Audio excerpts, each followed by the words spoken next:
Yo, what's up, guys? Mike Patrick. In this video, I want to talk about how life is really designed in a way to keep you from being focused. Okay, guys?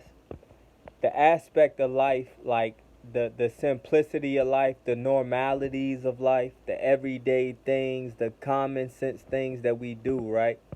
Think about how much it actually distracts you from really going further.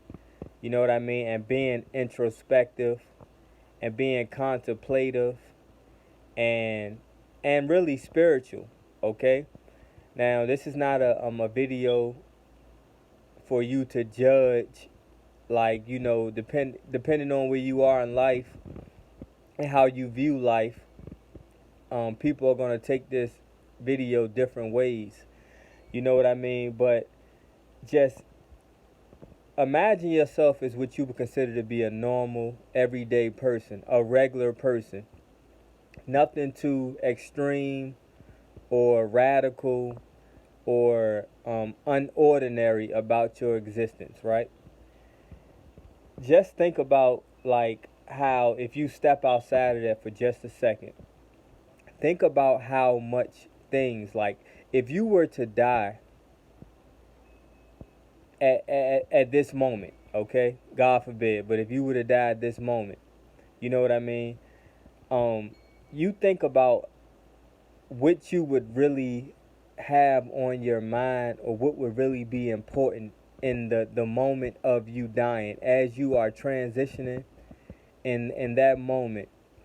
What would really be on your mind at that moment? You would not care about the mundane everyday things that we think about in the quote unquote, I don't even like to say matrix, because I don't want to make this seem, the matrix is kind of identifies with, like, new age spiritual type of ways of thinking, but I really want to make this practical and logical. You know what I mean?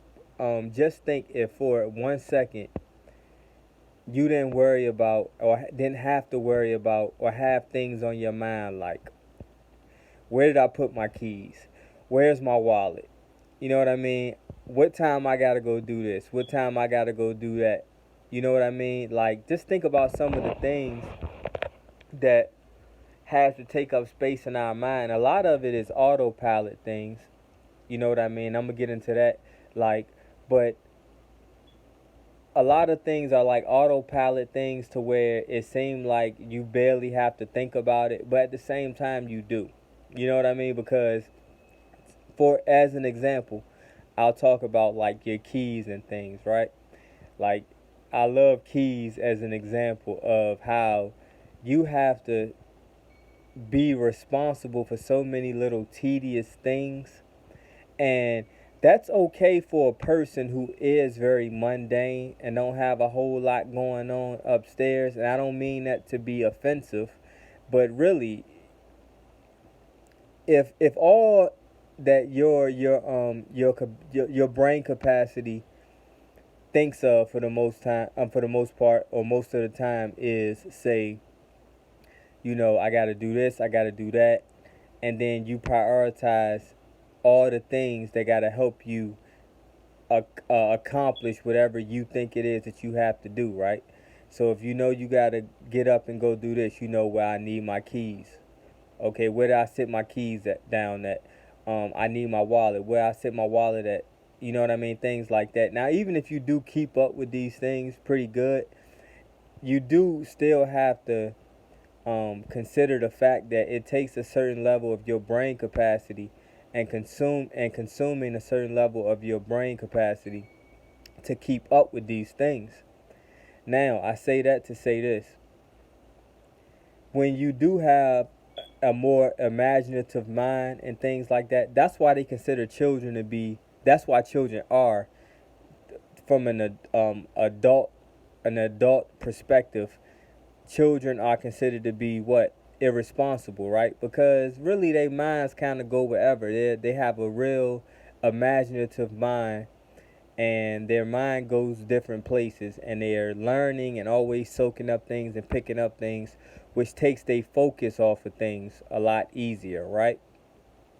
So, for example, you wouldn't leave your keys in the hands of your 5 year old because you know that it's a chance that they gonna get to running around doing things. They gonna forget where they left those keys, where they put those keys, right?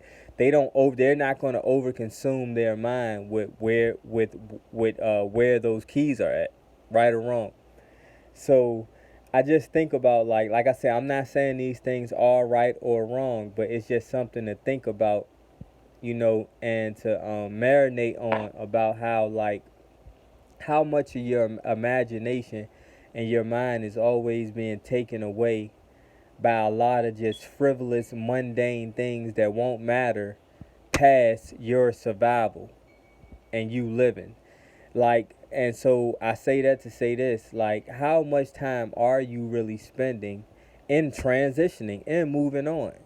And if we all got to leave these bodies one day, how much are you actually putting into this learning experience that can go towards the day that you are no longer here? You know what I mean? And that's one thing that I have a hard time understanding. I get it, but at the same time, deeply understanding why some people can be so much more, like, deeper, and some people can be so much more shallow. And like I said, I guess it's just, depending on what you are here for, you know what I mean, and things like that. But at the same time, it's just like, man, uh, the small things that you have to think about don't allow any space in any room. It's like a war or a fight or a tug of war pulling for, like, and this is even if you even have reached a point where you want to be able to have full capacity of your mind, in a sense of what you pay attention to and what you wasting mental energy on and things like that. Once you start becoming aware of stuff like that, then the more you become aware of how many little small things you gotta constantly be thinking about and putting energy into when you trying to focus on something. Cause, like, when I was growing up, like, I didn't like, that was one of my biggest things. Like, I'm pretty sure, without being diagnosed, I'm pretty sure I was, and probably still am, ADD or ADHD and things like that. And it's like, when you do get to the point where you find something that you're interested in and do you want to start, or you get to that point where your brain just developed, perhaps it is just a developmental thing, that at some point you were going to become a more focused person, right? And then when you try to focus on things more, you realize how many things you got to think about and that you got going on autopilot. You know what I mean? And then when you do start becoming extra focused, you realize how the autopilot things really do just become, like, it becomes unimportant, and you can find yourself, like, once a lot of you guys, once you start becoming a whole lot more introspective and deep and became more focused and was able to hone in on things more, you realize how it became easier to, like, put your keys down somewhere and literally, like, 5 minutes later, like, because in that 5 minute space of time, like, if you transcend, like, space and time, I guess you could say, just a figure of speech, not literally, of course, but just as a figure of speech, just imagine if for, like, 5 minutes, what literally was 5 minutes, you just zoned out on something or focused on something. You could be listening to a video, reading a book, anything.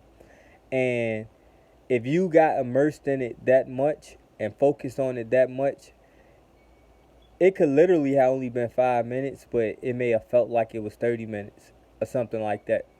And in that small space of time, let's say you set your keys down, your wallet. So you think about so many things that we got to keep up with, guys, that's kind of miscellaneous.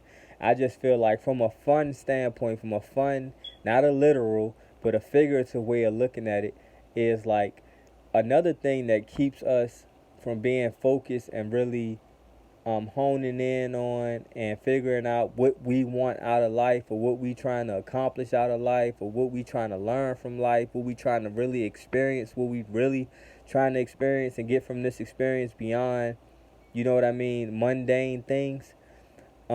It is the mundane things. It's like almost like if you think of the Matrix like a agent, like a trap, but not like an actual body or a person, or in the form of a person or anything like that, but in the form of just circumstances and things. Like, you know what I mean? Always having to, like, you don't have time to do nothing.